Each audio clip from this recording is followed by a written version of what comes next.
Bharat Ratna doctor Babasaheb Ambedkar यांच्या 135व्या जयंतीनिमित्त हार्दिक शुभेच्छा. वरुणा विशाल गौरी नगरसेविका आणि विशाल गौरी सामाजिक ह्या प्रोग्राम आम्ही तुम्हाला सगळ्या पत्रकारांना देतोय. 15 तारखेला सकाळी ते गडिंग्लज मध्ये मीटिंग करते, दुपारी चंदगड करते आणि संध्याकाळी आचरा करते. एका दिवसात 3 तालुके ते सृजन संघटन अभियान हे संपूर्ण महाराष्ट्रात जवळपास 26 जिल्ह्यामध्ये राबवलं जाणार आहे. म्हणजे मुंबईचा ब्लॉक जर का सोडला तर जिल्हे जर पकडले गेले तर आप सभी को झारखंड के तरफ से झारखंड जोहार करता हूँ. झारखंड से आए हैं, जो आप सभी को पता है यहाँ से बहुत सारे लोग वहाँ पे तीर्थ करने जाते हैं. बाबा बैद्यनाथ का धरती है, वहाँ से माँ लक्ष्मी के इस भूमि पे, महालक्ष्मी की भूमि पे आए, तो हम सबसे पहले यहाँ पे नमन करते हैं. आप सभी का हार्दिक स्वागत और अभिनंदन करते हैं.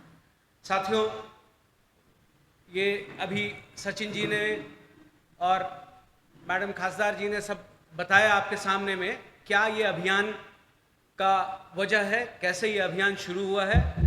ये संगठन चांगला अभियान सुरू केलं आहे काँग्रेसने असं म्हटलं तर बरोबरच आहे. कारण बरेच वर्षापासून त्याची गरज होती. काँग्रेस पक्ष आपल्याला माहिती आहे की सगळ्यात भारताचा जुना पक्ष आहे. भारताच्या स्वातंत्र्यामध्ये स्वातंत्र्य मिळून म्हणून लक्षात घ्या की अखिल भारतीय काँग्रेस कमिटीच्या माध्यमातून पुन्हा मजबूतीसाठी एक सेंटर मध्यवर्ती जी पॉइंट आहे तो आहे जिल्हाध्यक्ष असणार. परंतु प्रदेश काँग्रेस जसं मी मगाशी सांगितलं की त्याच्या पलीकडे गेलेलं आहे आणि त्यांनी म्हटलेलं आहे की या प्रक्रियेला आम्ही पुढे घेऊन जातो आणि ज्या तालुका पातळीवरच्या ज्या नियुक्त्या आहेत मी आता सांगितलं की सगळ्या जे काही सेल आणि ह्या ज्या फ्रंट ऑर्गनायझेशन आहेत त्या सगळ्या नियुक्त्या एकाच वेळेला पूर्ण राज्यभरामध्ये होणार आहे. त्यामुळे ही जे काही संपूर्ण जे काही आमचे इंजिन्स आहेत ते सगळे एकत्र धडाडले पाहिजे. सगळ्या तोफा एकत्र धडाडल्या.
त्याला मुख्य प्रवाहात घेऊन येण्यासाठी केली. सुदैवानं आरक्षणाचा कायम विरोध होता. संघाच्या विचारामध्ये आरक्षणाचा विरोध कायम राहिलेला आहे आणि त्यामुळे लोकांना विभाजित करण्याच्या जातीच्या नावानं त्याच्यासाठी याचा उपयोग होता कामा नये आणि त्याचबरोबर अशी प्रक्रिया करून काही लोकांना त्याच्यापासून वंचित ठेवण्याची देखील भूमिका भारतीय जनता पक्षाची आहे. त्याने ह्या सगळ्या दृष्टिकोनालाच आमचा विरोध आहे की तो या गोष्टीकडे समाजाच्या विकासासाठी पाहिलं पाहिजे, न केवळ राजकीय कारणासाठी पाहिलं पाहिजे. हे लोक राजकीय दृष्टीकोन पाहतात.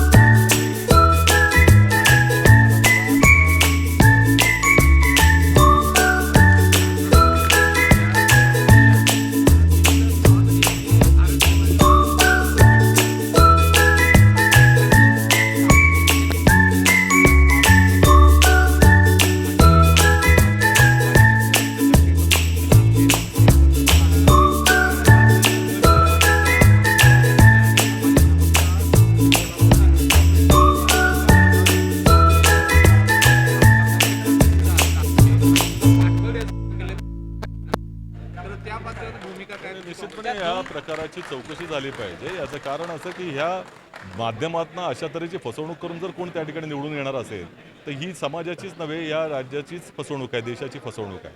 त्यामुळे मला असं वाटतं की या संदर्भामध्ये निश्चितपणे त्याची चौकशी झाली पाहिजे, त्या मुळाशी गेलं पाहिजे.